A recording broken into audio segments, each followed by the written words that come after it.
But for most risks, okay, we're going to break them down into 4 basic categories, right? And these are pretty basic. You can get more granular than this, of course, but you know, we're going to just go through this. So here's a high probability, low impact risk. Now, from a cybersecurity perspective, can anyone think of one of these? Like, what would be high probability? Something you're going to always encounter, or it's likely you're going to encounter it, but it really doesn't hurt much. Like, anyone? What's that? Spam emails, sure. Or maybe, hey, you ever like go to the wrong website once and suddenly your browser just automatically goes to this other page every time you load it, or starts throwing up ads or something? You know, this sort of stuff happens, right? No big deal. Probably not going to happen, but even if it does happen, you know, it's no big deal, right? Anybody get those emails saying, hey, we got your password, and they show you password, right? Some old password you had that might have been in a website database. Anyone get one of these? Then it says, oh, well, I've been on your computer. I know what you do. I've got embarrassing video of you. I'm going to release it to Facebook unless you give me, you know, say $1,000 in Bitcoin, right? You get these, right? Now, I track the Bitcoin addresses of these things because I get them too. You know, my email address has been in these databases for years, and I'm pretty good about my password, so I can actually know which website got whacked, right, by the password I use. I remember where I used that password. Would you believe people pay those, right? Like, you look at those Bitcoin wallets, and you'll see them clicking up, $10,000, $15,000 US of people paying this stuff. But again, this is a low probability, this is a low impact type thing, nothing really to worry about.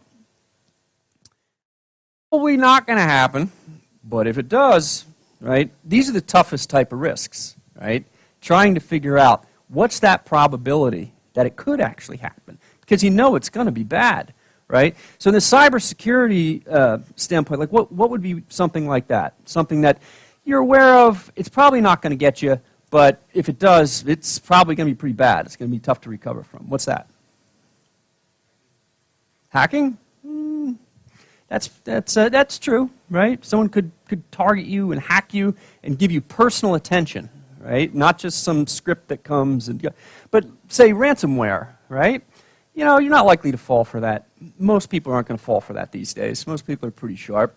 And most people are pretty backed up. If your personal stuff is usually on a cloud backup, and you know your company's probably pretty well you know, sorted out for that sort of thing. So if it does happen, yeah, it's going to hurt. You're going to have to restore stuff. There might be downtime, but you know, it's going to be okay. It's going to hurt, and it's going to be bad, right? So these are the type of events, the worst type of events, because you're always exposed to them, right? And if the event wins, right, gets traction, the consequences are going to be bad. And what would that be in the cybersecurity space? Well, like, that's a virus. That's malware. You know, they're coming in all day long, right? I mean, every which way. They're coming through your email. They're trying to get into your browser. Anything, messaging apps. They're trying to get on your phone, right? And sometimes they're successful. And when they are successful and you don't find them, they can be devastating because they spread. They can spread through your organization, your enterprise. You don't know what they want a lot of times, all right? So that'd be an example in cybersecurity of something like that. Now, you guys in maritime, you're used to risks. Oops. See if we can get this to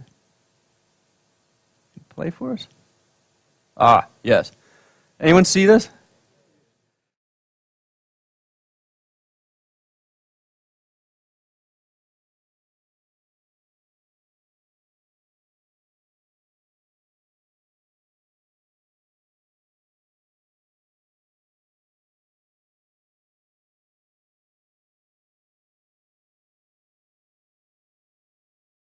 Leg gone, but they do it all the time, right? And it has to be quantified.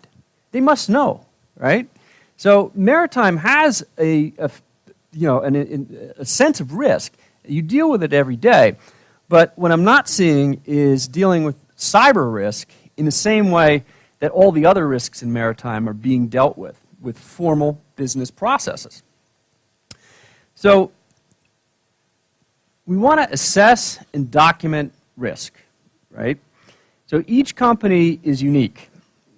What's a low risk for one company might be a high risk for another, right? It's going to depend a lot on the complexity of your vessels. It's going to depend on your risk appetite, your tolerance. It's going to depend on the type of cargo you haul. Some of it is going to be volatile, right, and extremely valuable. Others might be inert and not very valuable, right? But the vessel itself might have risks that will be determined by what it hauls, where it hauls it, that sort of thing. And it's got to come from the top down. Companies that don't drive cyber risk management from the C-suite aren't very successful, okay? You can't run this down to IT and say, hey guys, would you just do this, right? They don't have the view of the impact to the organization that someone in the C-suite is going to have, right? So it's really important that it's driven from the authority and the vision of the C-suite, or at least at as high in the organization as possible. It cannot be left or pushed down to operations, right? It has to come from, they'll enact the plan, but they're not the guys who should be making the plan, because they don't have the enterprise vision, right, of what the impact could be. And of course, this stuff changes over time. You know, in 2016, American hospitals were targeted with ransomware. Now, no one had ever seen ransomware before, say, 2015, right? I mean, it was pretty rare. You needed cryptocurrency for it to work. Cryptocurrency enabled the ransomware concept because now you can take anonymous payment, right? So now that we can demand money anonymously, now we can go after anybody openly, right? Because now we can take the money and run.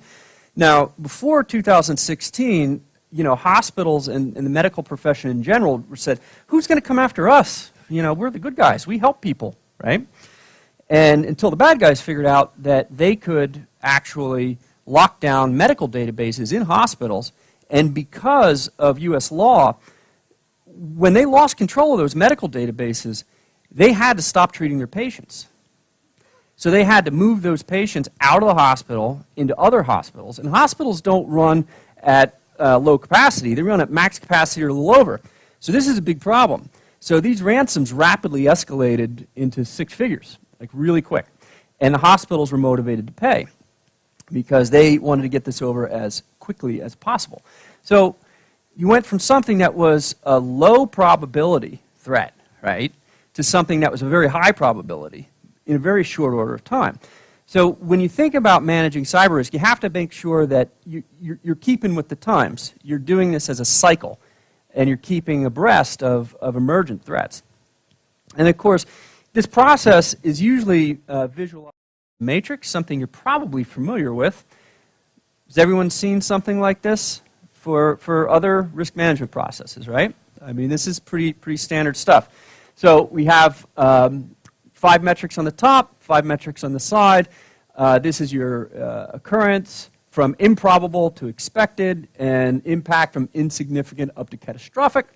And every company is going to draw that line where they determine what they're going to do a little bit different, right? But obviously your budget, your time, your focus is going to be on this part here. Different companies will decide what they want to do with this. Some will ignore it, some will accept it, some will insure it, right?